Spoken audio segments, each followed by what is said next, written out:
All right, everyone, welcome to a special episode in class where I wanted to spend a little bit of time talking about the Women of NIL podcast that very talented students at the University of Memphis produced.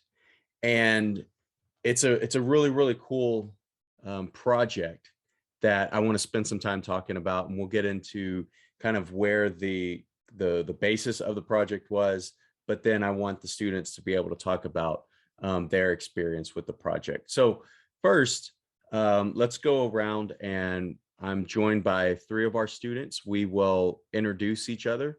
Hannah, if you want to go ahead, give a brief introduction about where you are right now in your education and how you are linked to the podcast.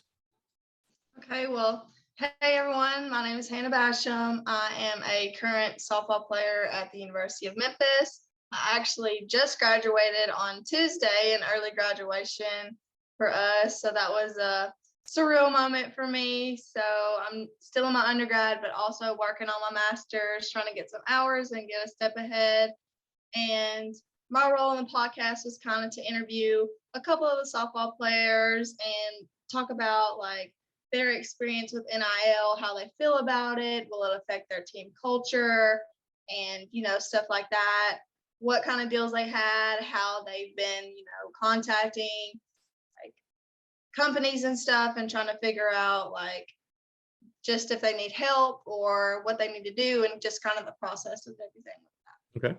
All right. Well, thank you, and congratulations on the early graduation ceremony. Yes, thank you. All right, Matthew, we'll go ahead with you. Yeah, I'll jump in here. So I'm Matthew Gill. I am a current master's student at University of Memphis. I'm actually in the journalism and strategic media program. So this podcast kind of came together through my sports reporting class, which is kind of one of those hybrid classes where you have undergrad and graduate students together. So as a part of that, this is a project that I'm working on for that class in kind of combination with your department, Cody. So it's been a really good collaboration between those two departments, looking at NIL, how it affects the NCAA and the sports landscape as a whole. And then the kind of focus we decided to take with our part of this research project was to focus on female athletics. We kind of came to that conclusion because, as Hannah just said, she plays softball. Also, yeah, congratulations, Hannah, on graduating. That's awesome, by the way. Miaja is in track and field, and then she wasn't able to join us today, but Lana Davis, who is also a part of this project, is on the women's basketball team. So I thought, podcasting, and I'm sure you've kind of had this similar experience, Cody. It's so saturated now. There's so many different podcasts that you kind of have to find that niche, something that's different. We could have just covered NIL altogether, but I thought it would be really interesting for us to look at this specific aspect of it in terms of women's athletics. So that's kind of what got us started on this path. And as you said, second episode came out this morning with Dr. Brennan Berg. And that talks a lot about the research process as a whole, kind of how research is conducted at the academic level. Episode 1 was with Dr. Linda Black, who is a law professor at the University of Memphis. I think that was a really good place to start, and I encourage people to listen to that if you're interested, because it really starts at that legal level, and I think that provides a really good basis that we kind of built on with the rest of the episodes. So it's going great so far. Thanks for having us. Happy to talk more about it. All right. And Miaja, you can go ahead with your introduction. Can you guys hear me? Yes. Okay. My name is Miaja Bergman. I'm on the track and field team here at Memphis. And you said the reason why we do the for the podcast or whatever. Okay. I just thought it was interesting. NIL is pretty interesting and for the athletes and stuff like that. So I just thought it'd be an interesting topic to talk. and get together with these people. 3 of us are athletes and 1 isn't, so I thought that was pretty cool. And for everybody listening or watching, this is the podcast is part of a grant that a team of myself and colleagues worked on. Dr. Brennenberg led the team in wanting to look at the legislative process of passing and implementing NIL in the state of Tennessee.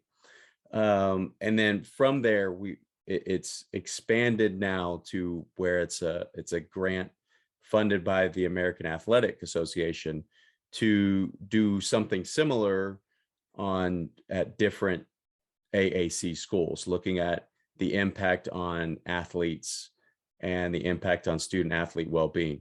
And so as part of this internal grant, we had proposed a podcast looking specifically at the state of Tennessee and the University of Memphis and how it has impacted or just how NIL has unfolded here.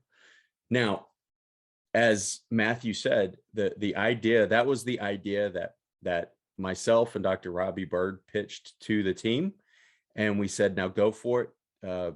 Here's the charge, if you will, and go find the fun kind of fun way to tell this, the interesting way to tell this. And so that's what we've ended up with now. So the first 2 episodes, yes, are on the legal aspects and the history. But then it's a 5-episode series.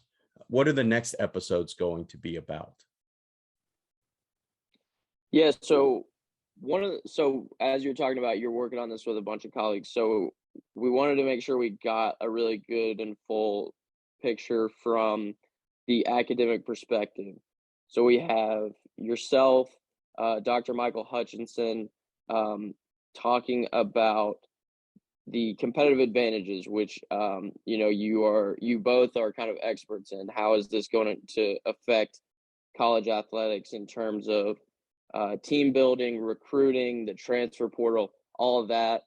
Dr. Hutchinson talks about kind of the sorry, I forgot what you called it, but the keeping up with the Joneses kind of factor of how it becomes kind of a rat race of everybody trying to keep up with each other.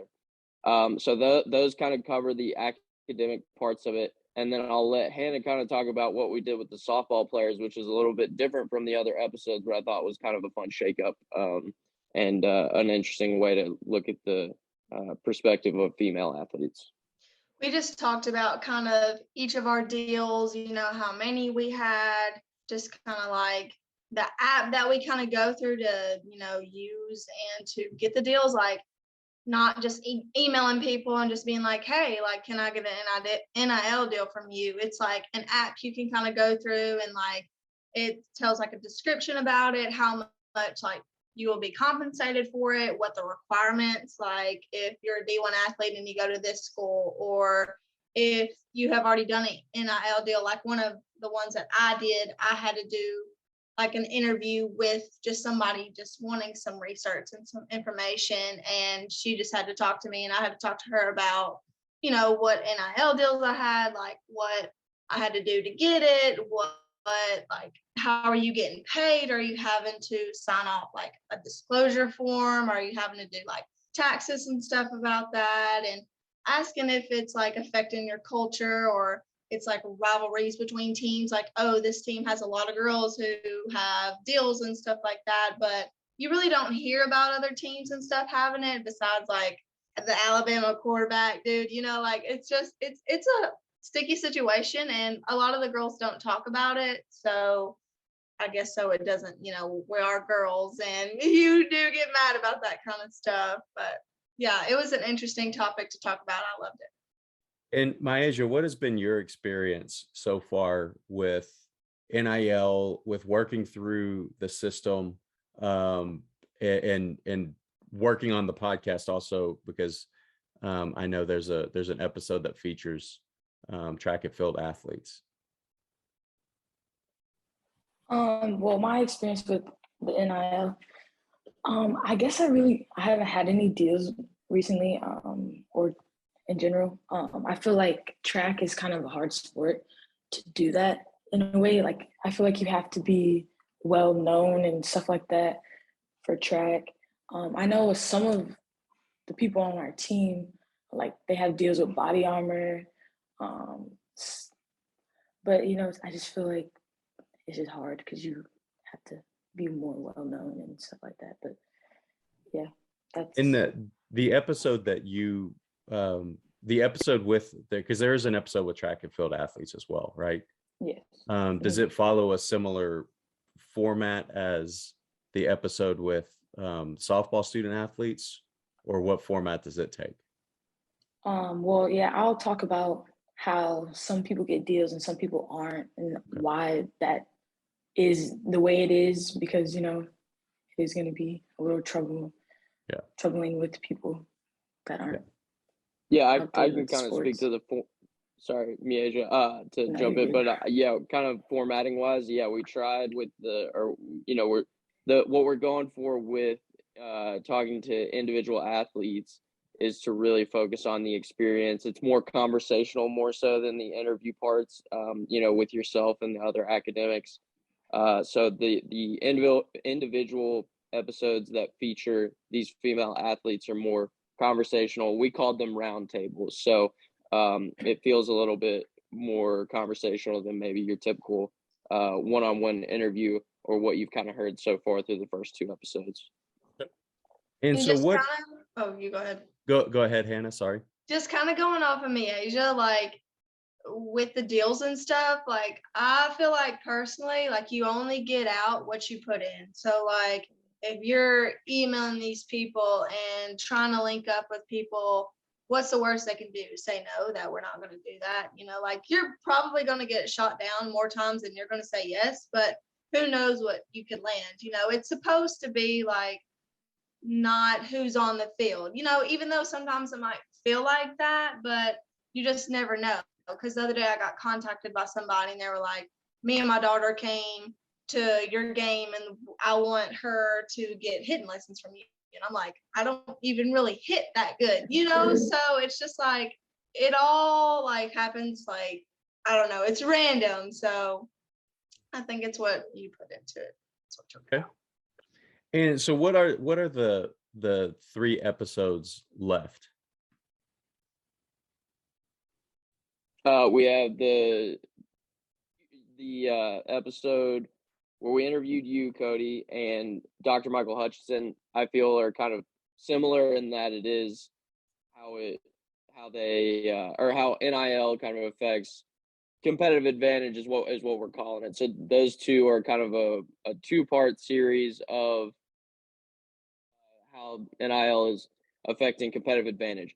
In that, and then in between, we're going to work in these round tables of softball, track and field, and basketball as well. So those will kind of be interwoven in there. The first episode of the podcast did run about like 40 minutes, which was a little long, but I thought it needed to be long so that people kind of really got a good understanding of the legal aspects. Whereas these other 2 interviews with yourself and Michael Hutchinson I don't think are going to run as long. So that's kind of where we'll kind of build out some rest of the content with the roundtables. And it gives a good break in between some of the heavier like academic conversations that we have. So it's kind of more, I would say it's more fun to listen to, but all of it's important.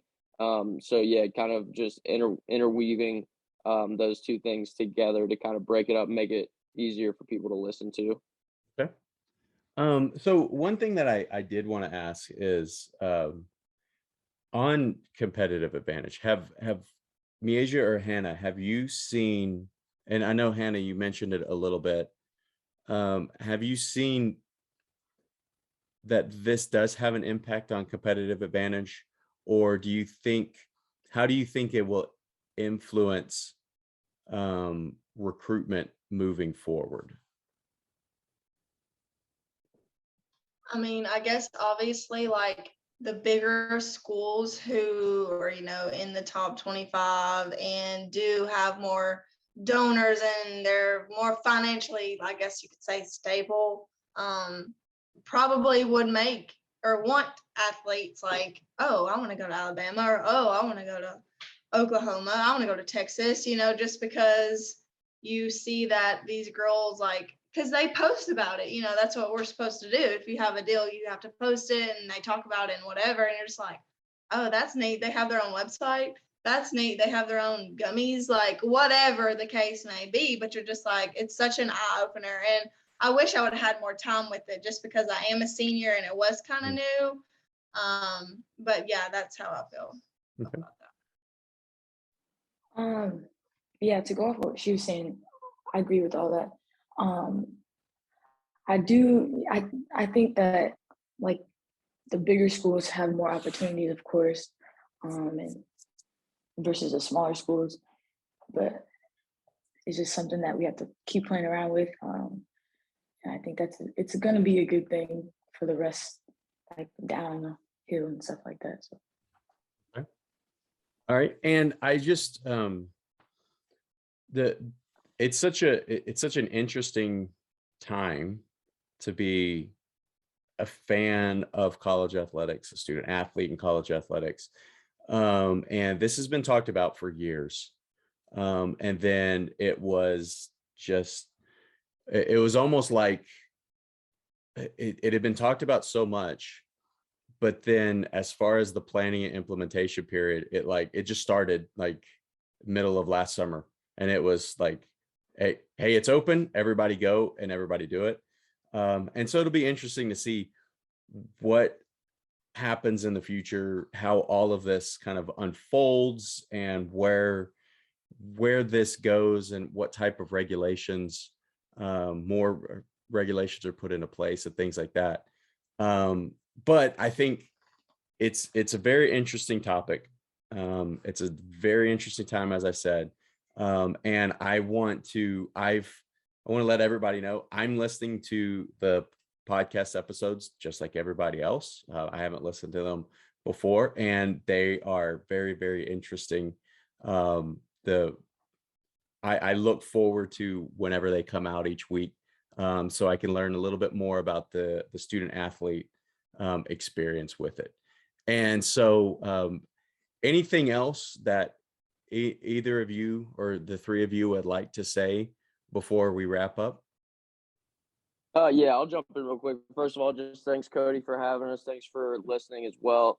Just going back to what you were just saying, one of my major takeaways from doing this project, conducting these interviews, is that it is such a new thing. Like you said, it just started last year, and it kind of started in a whirlwind kind of fashion where things were happening so fast, everybody kind of had to figure it out for themselves. Mm-hmm. So one of my major takeaways from doing this is that it's so new that we still don't really know what the effects necessarily are, and we may not for 5 to 10 years. And sometimes that's how research goes, right? So I think it's really fun to do this project and look at it now, but we really may not know what some of those long-term effects are. And like Hannah was saying, it can really affect recruiting, transfer portal stuff. And, these ladies right now are kind of being trailblazers and kind of starting, are laying down the blueprint for how future athletes coming to the university can follow their path to make some money for themselves while they have the opportunity here at the University of Memphis. So it's a great thing. Huge fan of doing this project. It was really fun. So yeah, just thanks for having us again, and thanks for listening and all your promotion, everything you've done to help us. Thank you. Thanks for your work on it. Maisha or Hannah, anything else? Yeah, I just wanted to say thank you as well. And just kind of going off what Matthew said, like it's still hot off the press. Like I had a research class, and this is what we researched was NIL. So it was neat getting, to use some of that stuff and think about it. It's just like, it's a lot, and figuring it all out is fun. Like it's just something new, it's not just your, oh, boring old research. Like this is something that applies to my life. So it's just like, it's neat seeing it all unfold, and it's changing with the wind. So it's neat. And just thank you again for all your help and having us on here today. Yeah, well, thank you. Maisha? Yeah, I just wanted to say thank you as well for the opportunity. Like you said, it's a new thing that's happening. It's going to be a good thing as well. So athletes getting paid and for their name and stuff like that. Just like we're pros, kind of amateur pros, you know what I mean? Mm-hmm. So, yeah, thank you. Yeah, well, thank you. And thank you to the three of you for joining today. Thanks to the four of you plus Alana working on the project. And for everybody who is listening to this or watching this, the new episodes come out every Monday. It's the Women of NIL. And you can listen to it on Spotify and a lot of other podcasting platforms. And so be on the lookout for it, and look out for ways that it's promoted and everything, because it's really interesting. It's a really important project that these four have taken on as well. So thank you for joining us. And I want to say how impressed I am by, and let everybody know this really is a student-led project. We really did. We had a meeting with everybody and said, here's what we're looking at. Here's what we need to do. And I said, I want to include some of the academic research and talking to academics about it, because I think that's important. And this is part of a grant. We need to do this. And then Dr. Robbie Bird said, you have your charge. Go be creative in the way that you tell this story. And so these four students have been extremely creative in doing that. Matthew, Hannah, Maisha, and Alana. And so thank you all very much, and have a great rest of your day.